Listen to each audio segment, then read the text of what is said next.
In this image, we see the German High Command reviewing plans at the Eagle's Nest retreat. In March 1945, the U.S. outlined a plan called Operation Doldrums to attack the Eagle's Nest with a massive aerial bombing strike.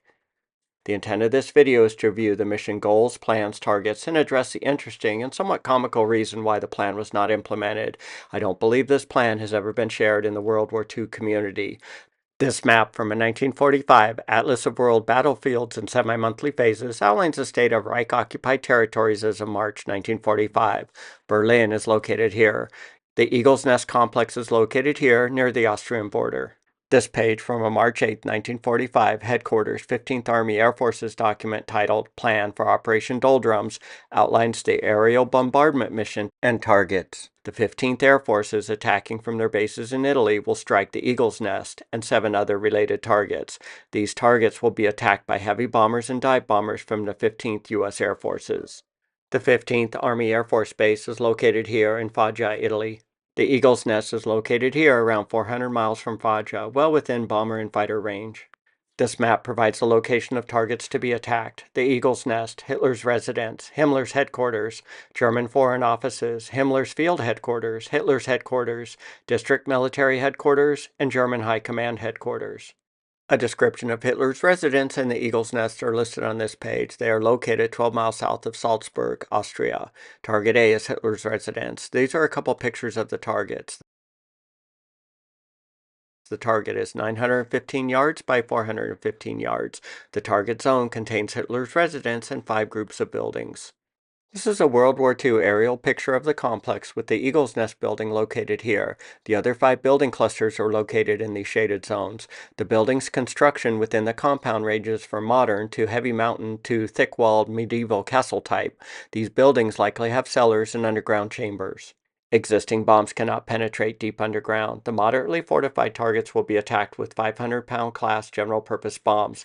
Castle-type buildings will be attacked with 1,000-pound class general-purpose bombs. This image shows a size comparison of various U.S. World War II bombs. The 500-pound class is shaded here, and the 1,000-pound class here.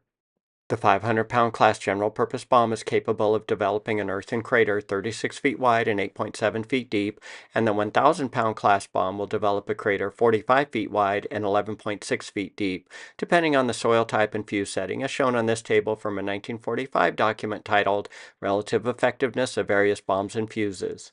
This damage was caused by a 500-pound general-purpose bomb used to cut a German rail line, a P-47 loaded with 2 500-pound general-purpose bombs, and an external fuel tank. The bombs contain around 260 pounds of an explosive fill, a P-38 loaded with 4 500-pound general-purpose bombs and 2 external fuel tanks.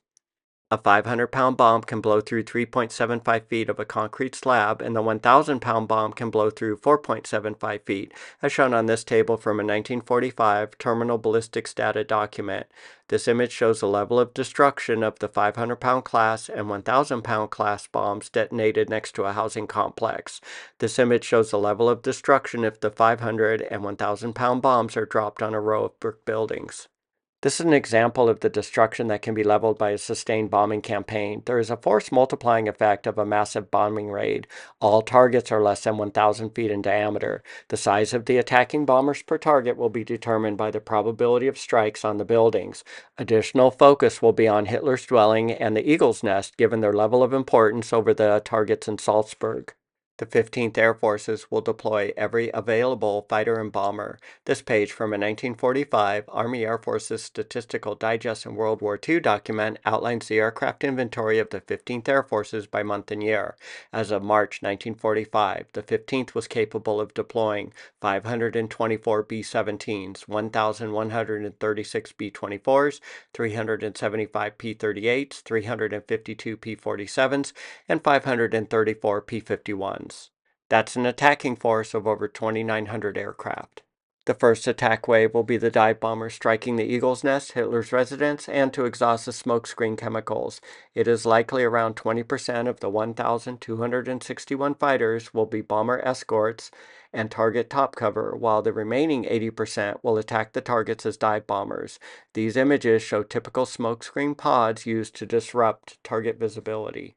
The 1,660 B-24s and B-17s will now bomb the Eagle's Nest, Hitler's residence, and the other targets at Salzburg.